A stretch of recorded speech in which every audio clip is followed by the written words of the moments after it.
Some of you might hate this watch because of how bland it looks, and for over 2 decades, it has reigned over the wrist of most watch users, especially the big brother, SKX007. Today, however, I would like to share with you my thoughts on the SKX013, a smaller version.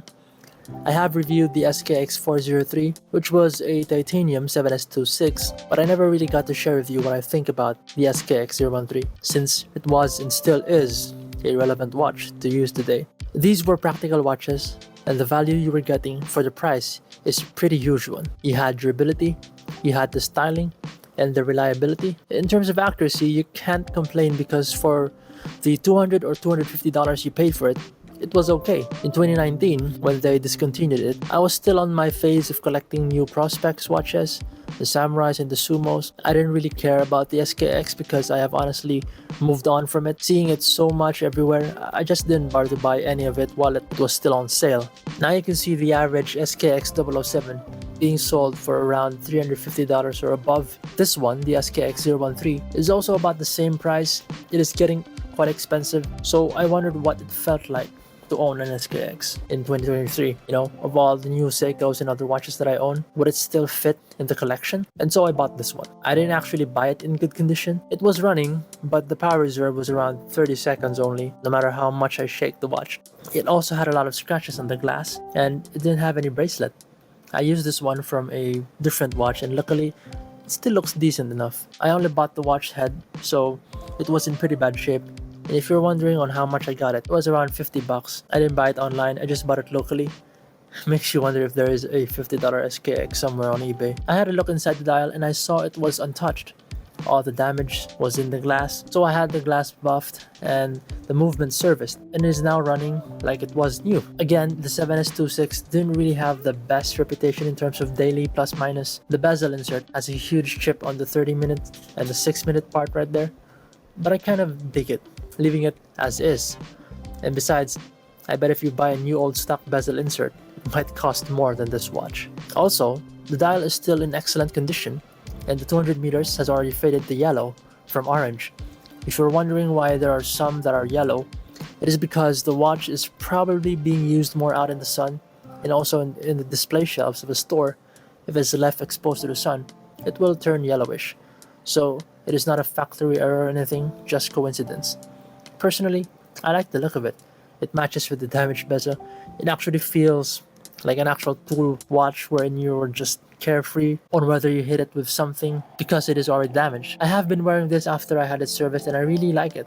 I can't remember the last time Seiko's released a 38mm small dive watch that is functional. Maybe a solar one? There is.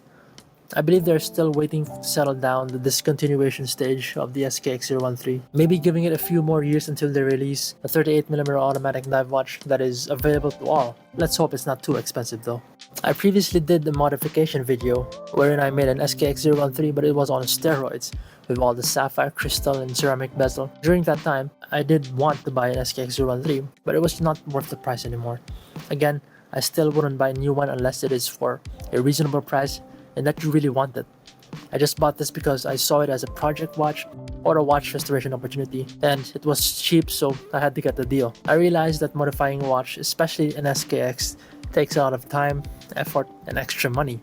It is not cheap to modify a watch, and if you do plan on selling it, you'll be selling it at a loss, most probably, because modified watches, even though they have the sapphire crystal and all, they tend to lose value. But if you use the watch and don't plan on selling it, by all means, it is the best thing to do with your old SKX. Just as long as you keep your old parts, never hide them wherein you can't find them anymore. At least by then, you can return it to its original form. Going back to the SKX013, I know you already know the dimensions of this watch, 38mm. I'll put it all there. But this is not why I came here. I came here because this is a watch that is legendary, has heritage and has history, and has been sold for so long that finally it's discontinued. I'm a little blinded here because I bought this watch not by the value it has today, but in the value of just being a watch. To give my honest opinion about this watch without being clouded by the fact that I paid $300 or $500, I'm able to see it as it is without the current price tag. And honestly, it is still a great watch. It is, in my opinion, better than the newer SRPK29, the one with the Seiko 5. It's the same case size and has an oyster bracelet. I have seen one in person, and if you have this, why bother getting that one? Just a thought. The lume on this is still bright and strong. The bezel clicks well, and I find it easy on the wrist, not bearing too much weight. To end this, if you're buying an SKX013 used, just be sure to check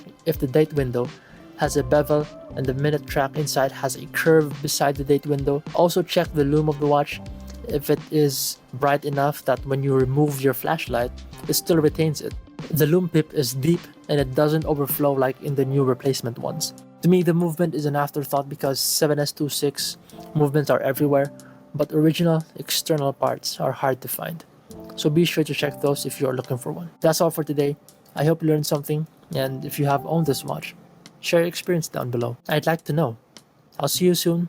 Stay safe.